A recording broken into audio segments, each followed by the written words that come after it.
So, I'm still working on taking my apartment back over after my tenant suddenly moved out. I'm like, oh no, no money. When I got my bedroom and my whole apartment back. Cool, dude. So I'm making these videos because I have nothing else to do until I fix up the studio. I moved back into my bedroom, so I'm getting that fixed up. Also, I'm going to make the living room into my workout space and the studio where I will be making the cannabis kung fu Dao videos and all that good shit. And then I'm and I'm fixing up the kitchen so I can make the cannabis kitchen stuff.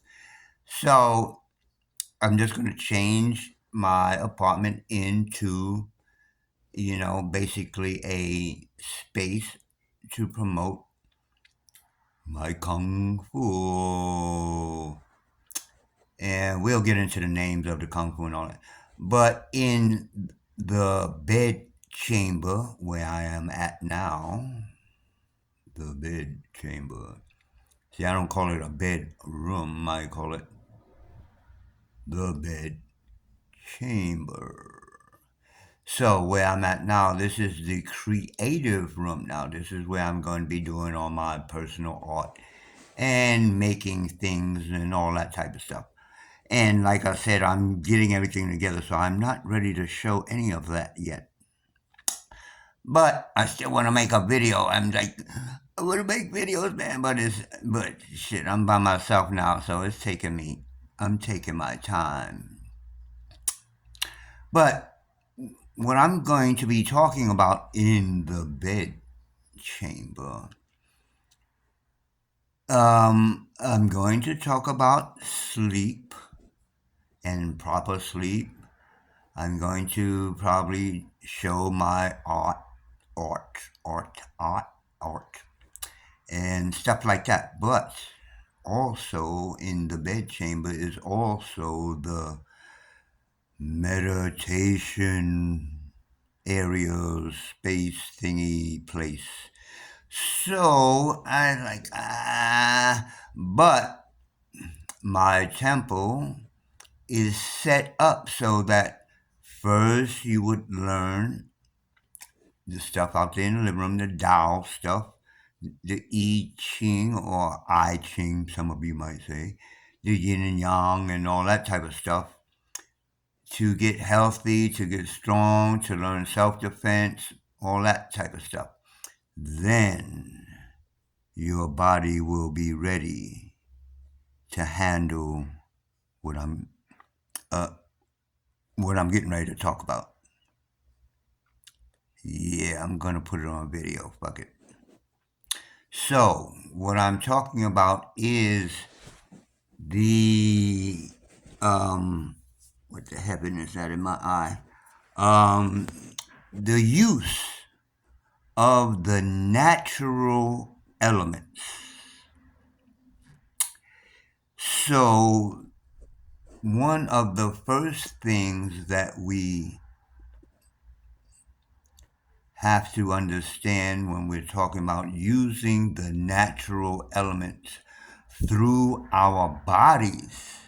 See, that's what I'm saying. When we're into the Taoist stuff, the breathing, the foods, the exercises, you are actually preparing your nerves, organs, skin, brain, and everything to accept the raw energies that I'm getting ready to talk about. I'm talking about fire, but on another level than the fire that we know. I'm talking about air. I'm talking about water. I'm talking about earth. So I'm just going to give you a basic idea of those elements. Now, first of all, they all come from what man calls ether. I have to use their words because if you look up what I'm saying, those are the words you're going to find. So the four elements come from the ether.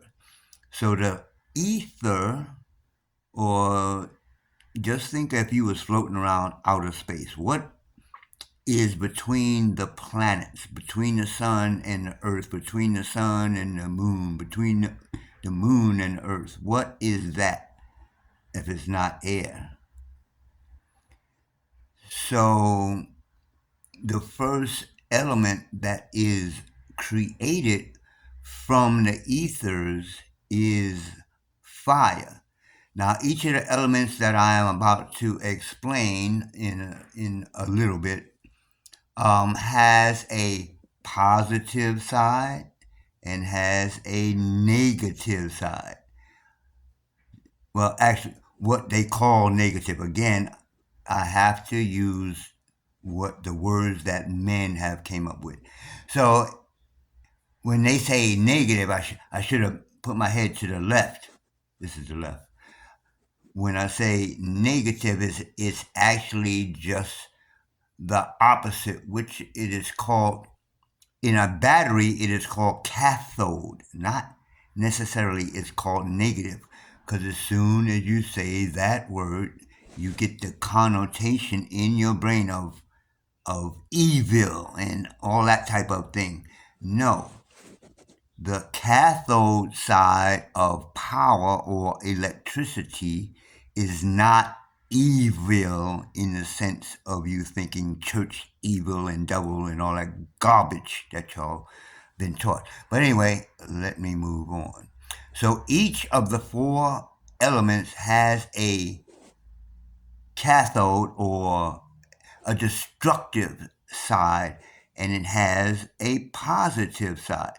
Most of us just want to deal with the positive side, and most of us don't want to even know about the destructive side of the force, Luke. Anyway, so fire is the first element created from the ethers, right? So on the positive side, we think of the highest thing in our nature is what's called the sun.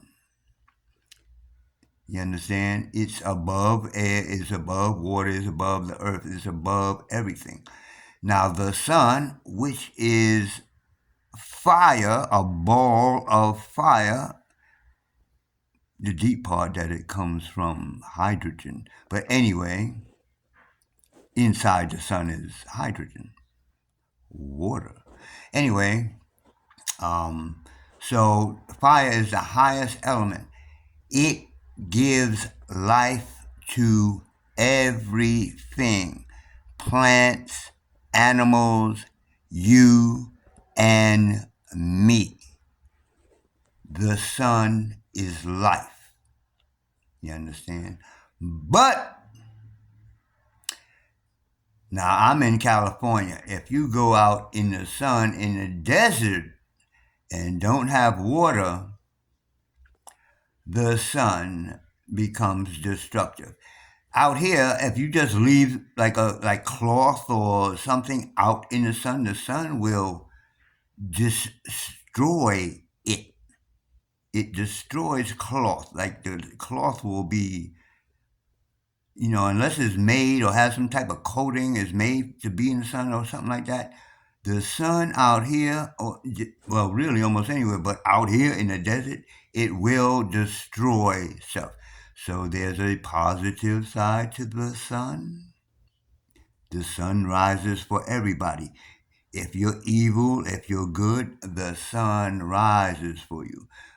And it can be positive for you. We need light to live. People go crazy if they stay inside too long. Well, Caucasian people. But it has a destructive side also.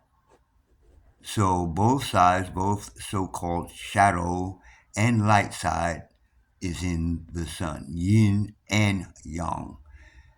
So from the sun, we moved into air.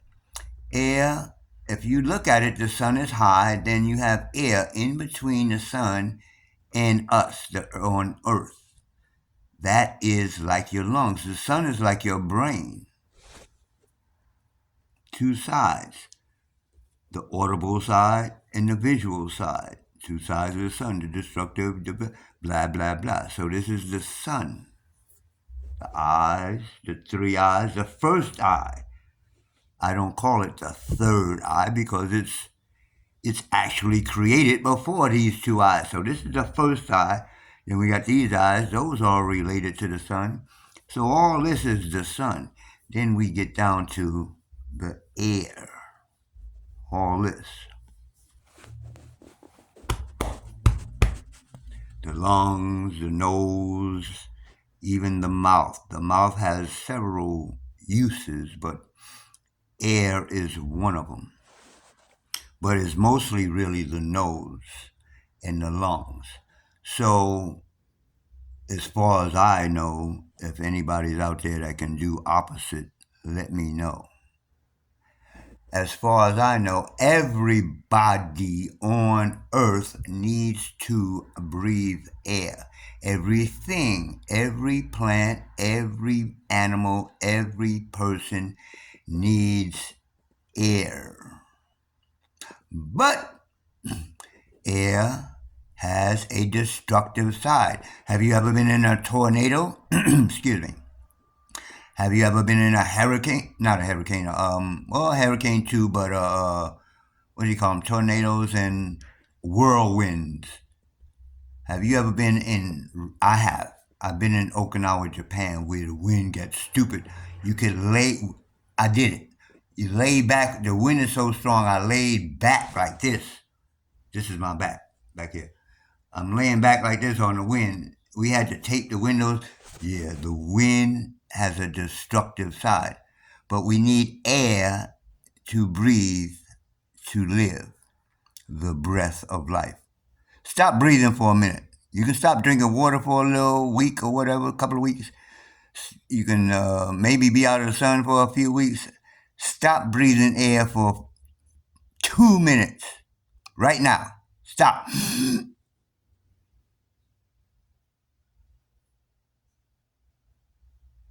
Fuck that.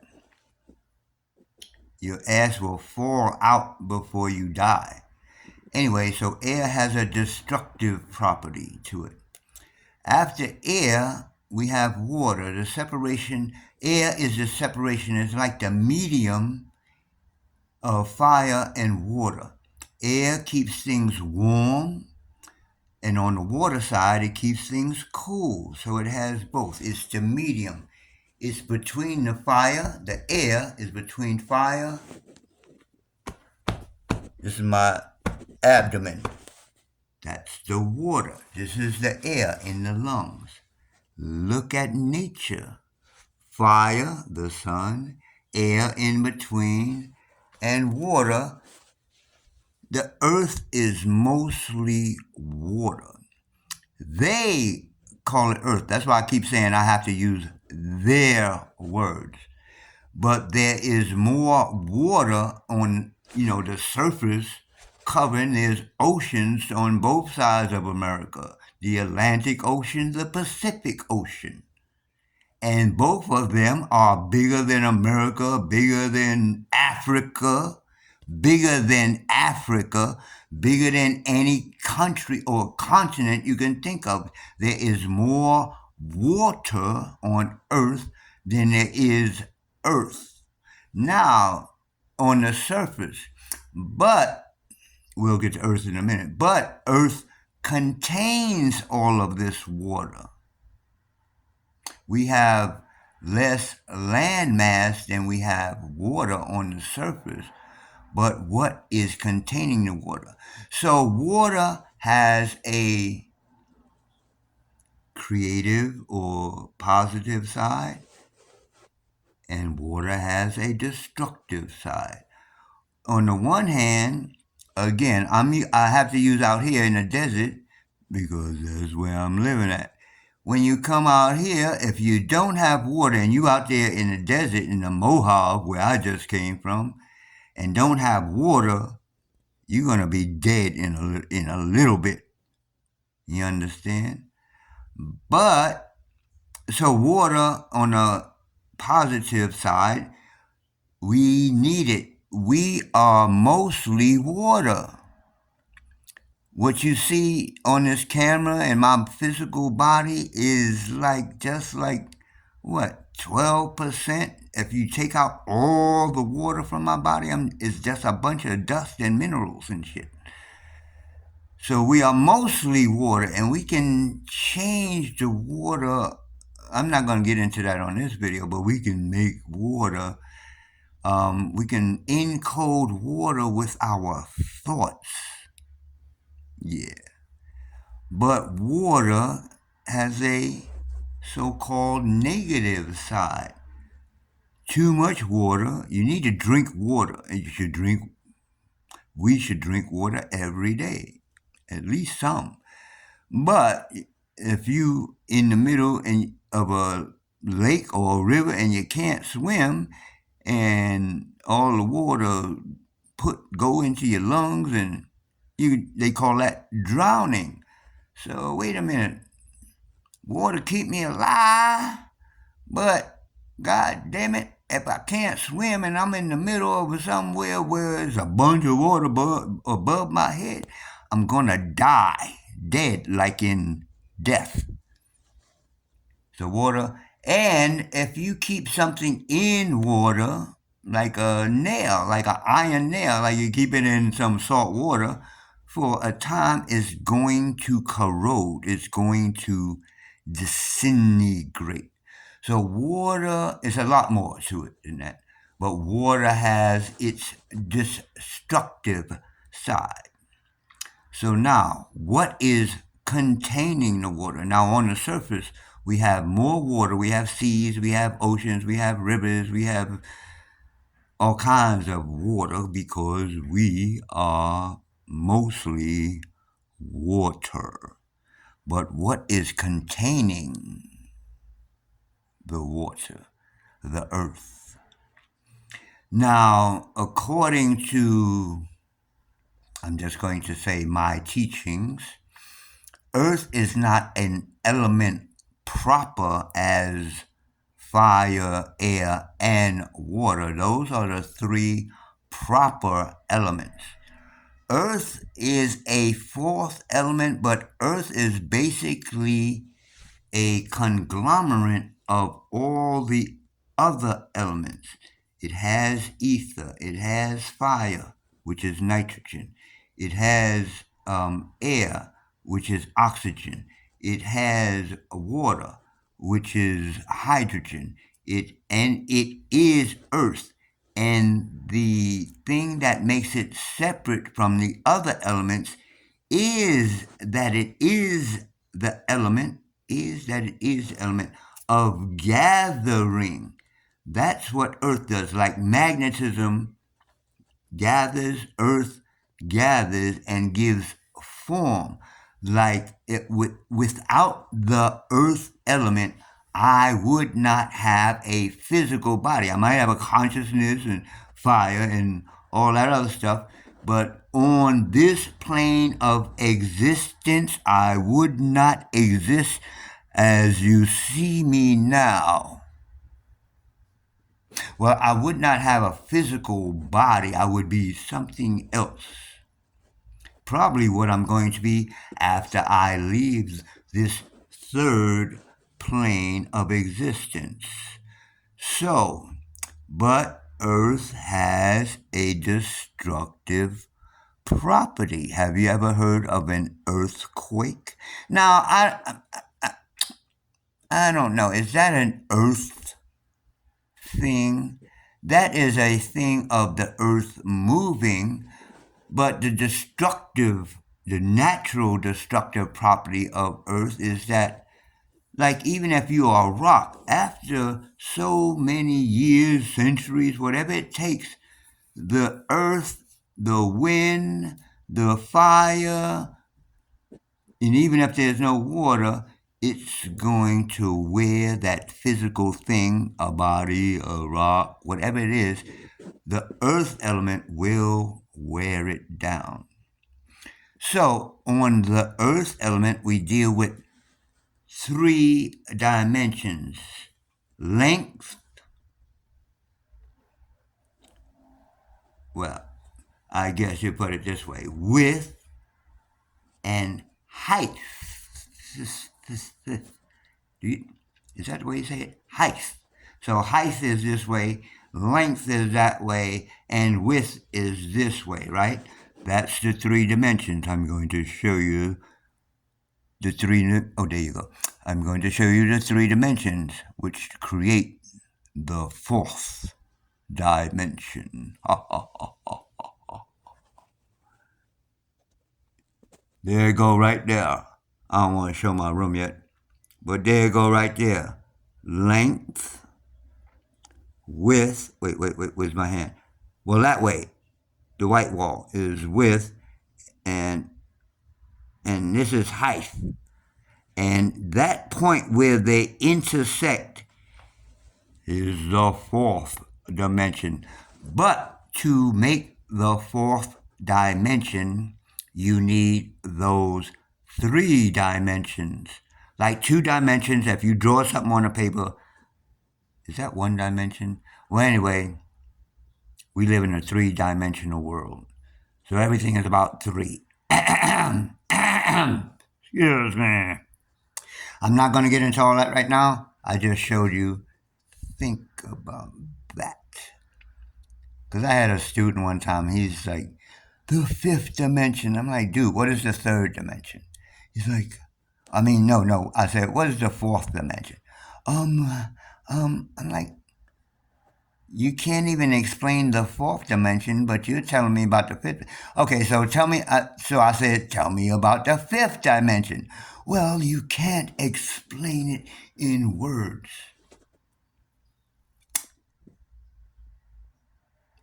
So, if you can't explain it,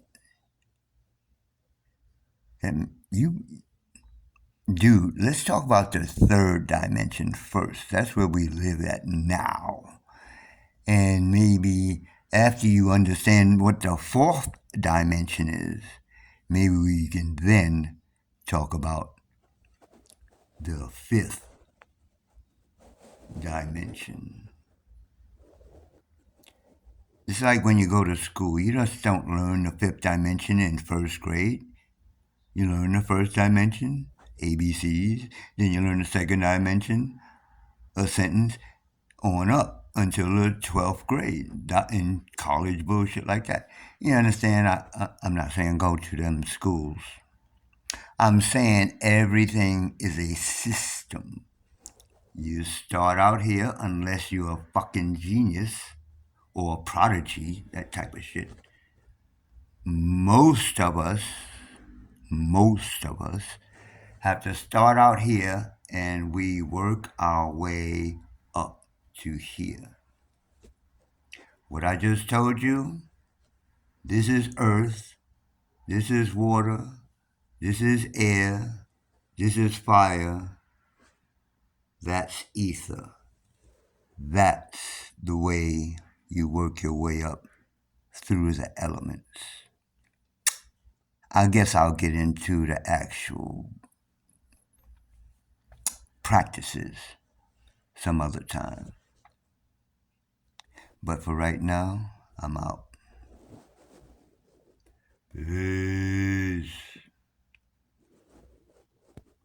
Wait a button.